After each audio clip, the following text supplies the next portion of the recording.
현대인의 생명을 위협하는 대표적인 질환, 암. 현대의학의 3대 암 치료법은 외과적 수술과 항암 대비 방사선 치료.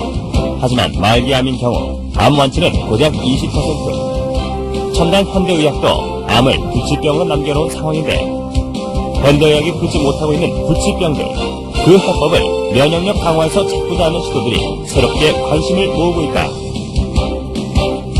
이런 가운데 산학연 협동의 면역 연구 개발은 경쟁력 있는 결실을 연이어 내놓고 있는데 과감한 투자와 지속적인 연구로 부작용 없는 면역 치료에 도전하는 우리 의료계의 변화.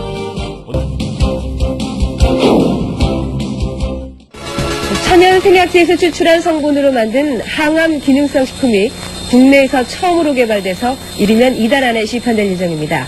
주용호 기자가 전합니다. 항암과 암치료 부작용이나 성인병을 예방하기 위해 개발된 기능성 식품입니다. 해모힘과 해바순으로 이름 지어진 이들 식품은 생체 손상을 막고 조혈과 면역 증진, 생체 조직의 재생을 촉진하는 기능을 발휘합니다. 이러한 효능을 입증하기 위해 쥐에게 암세포를 투여해봤습니다. 암세포가 계속 전이되는 왼쪽 쥐와는 달리 기능성 식품을 투여한 오른쪽 쥐에서는 암세포 억제 효과가 나타났습니다. 이번에 개발된 이 두 기능성 식품은 해바라기와 당귀 등 우리의 전통 한약재에서 그 성분을 추출했습니다. 생명공학과 방사선 기술로 천연생약제를 조합해 새로운 복합 물질을 만드는 방식을 썼습니다. 각각의 성분들을 분리를 해서 그것의 각각의 효능을 검증한 다음에 효능을 극대화할 수 있게 다시 그 성분들을 재구성한 겁니다. 종전의 천연생리 활성물질은 항암 효능에 한계가 있고 독성까지 강했습니다. 하지만 이번에 개발된 항암 기능성 식품은 여러 성분을 조합해 효능을 높이고 독성은 없앴습니다. 이들 항암 기능성 식품은 원자력 병원 등에서의 임상시험과 병행해 이번 달 안에 시판될 예정입니다. KBS 뉴스 조용호입니다.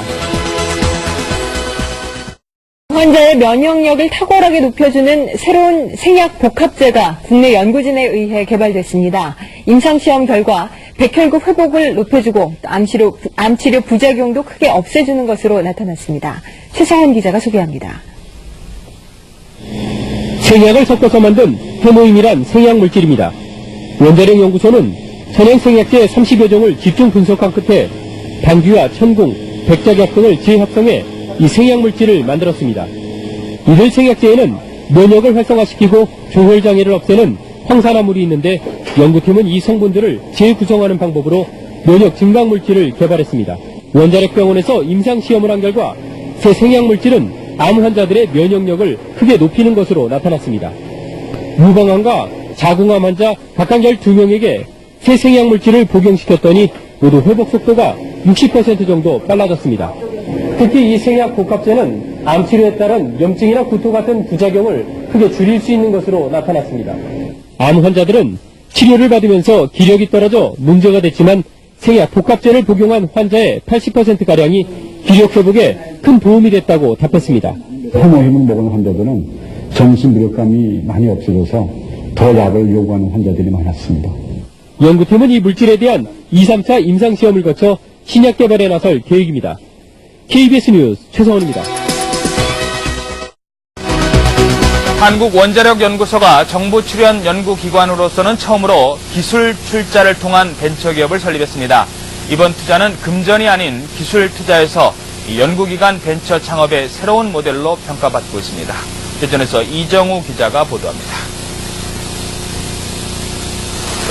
천연 생약 복합 조성물인 해모임입니다. 한국원자력연구소가 중장기 연구개발 사업으로 개발한 이 생약 복합제는 동물 실험과 암 환자 임상실험에서 효능이 입증되고 있습니다. 이 물질은 임상실험 결과 면역세포 회복 증진과 염증 등의 부작용 억제 효과가 뛰어나고 방사성 치료에 의한 암 발생 억제 효과도 60% 이상 높은 것으로 확인됐습니다. 암 환자 치료 시에 보조제로 활용할 수 있는 것뿐만 아니라 성인병이나 만성질환 환자들에서 면역 조절 기능 회복에 아주 잘 활용될 수 있을 거로 생각이 됩니다. 이 연구 성과물이 기술 출자 형태로 산업체에 이전돼 벤처기업으로 다시 태어났습니다. 이번 기술 출자는 한국원자력연구소가 직접 벤처기업에 공동으로 참여하는 방식으로 그동안의 단순한 기술 이전과는 다릅니다. 정부 출연 연구기관의 기술 출자로 탄생한 벤처기업의 공식 출범은 연구 성과물에 대한 새로운 장을 열고 있습니다.